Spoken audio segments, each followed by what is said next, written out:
About time for another Coach Life. You know what time it is. I'm leaving Bakehouse. All the wonderful little white flowers are all on the porch. It's all beautiful. Fresh out of quarantine.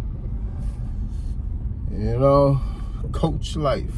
I don't know what this one would be about, but let me just make sure I can pull out this Bakehouse Drive first without any incident. Looks to be doing okay. All right, here we go. Fresh out of quarantine.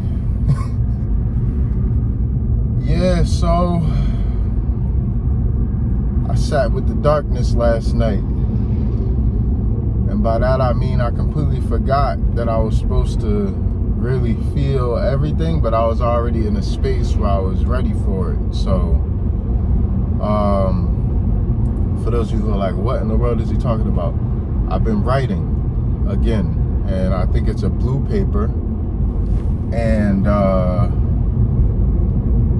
it forced me, it seemed like every time I sat down to write, the sun would be setting and the darkness would be approaching, and I'd be talking about something that had to do with my past. And then it hit me. I was like, oh, I haven't healed yet from my childhood. And me and Rose had just finished talking about that, but it was in a different context. It was harder for me to land. So then I realized, oh, that's what this is about. That's why I'm in quarantine and I can't be around people, and I got this time and this space, and the house is, you know, it's just me. I was like, that's what this is about. I gotta heal up and land that stuff. So that's where this is coming from. I've been sitting with my past, and a story came up where, for those of you who don't know, I grew up on Love Lane in the north end of Hartford, Connecticut, till I was about, early teen. Then we moved around a lot, homelessness, stuff like that. My grandmother raised me for the most part. My mother did the best she could. You know the story, young black male, crack epidemic, all that stuff, right? But peep this. So I went back to Love Lane, the street I grew up on. I went back to Love Lane a few years ago, and this will be in the blue paper.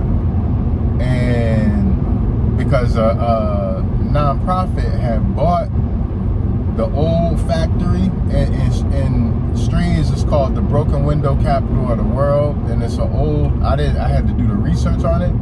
It's called the Swift Factory. They used one of the first places to produce gold leaf, pounding out gold to make it real thin and cutting it with stuff. But it was a lot of chemicals, pretty toxic. I'm pretty sure there's some lawsuits that they skated somehow. But long story short, a nonprofit bought the Swift factory and then converted it into like this hydroponic food thing, all save the worldy. But check this out. The family, the Swift family, still owned it before they sold it. They had the company cut up the floorboards, burn it down just to see, because they made gold leaf just to see, and they got like hundreds of thousands of dollars worth of gold out of the ashes of the floor.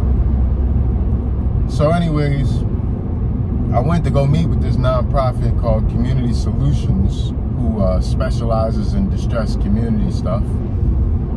Just imagine, right? So I went to go meet with them, and then I ended up, there's a black lady that worked for them from Detroit. And the head guy, we were clicking, but it was like something, still, you can still tell when something's not right, but it was like, he seemed like a nice guy, so more power to him, yada, yada, yada.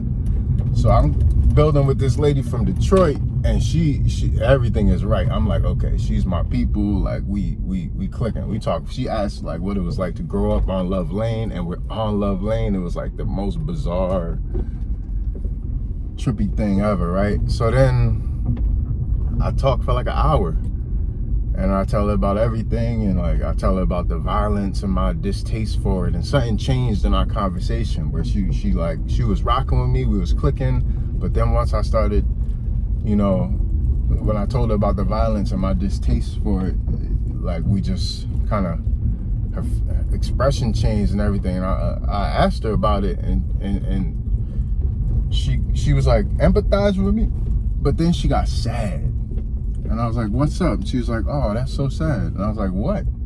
She was like, you never learned to use your superpower. And the bugged out part, which will be in the blue paper, the bugged out part is, I knew exactly what she meant. Like, what I came from, the violence, the darkness, the whatever it was, that she was saying that was my superpower, and I never learned to use it. Isn't that crazy?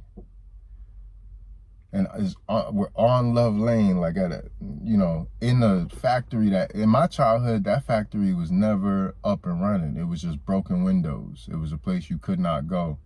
So just imagine the biggest, most impressive structure in your childhood on your street is not usable. It never was a thing. So I'm in that building, in the darkness of it, talking about the experience growing up. So it was pretty powerful, man, but it'll be in the blue paper. I guess this Coach Life would be called, I already did a new, but it really is about sitting with the darkness and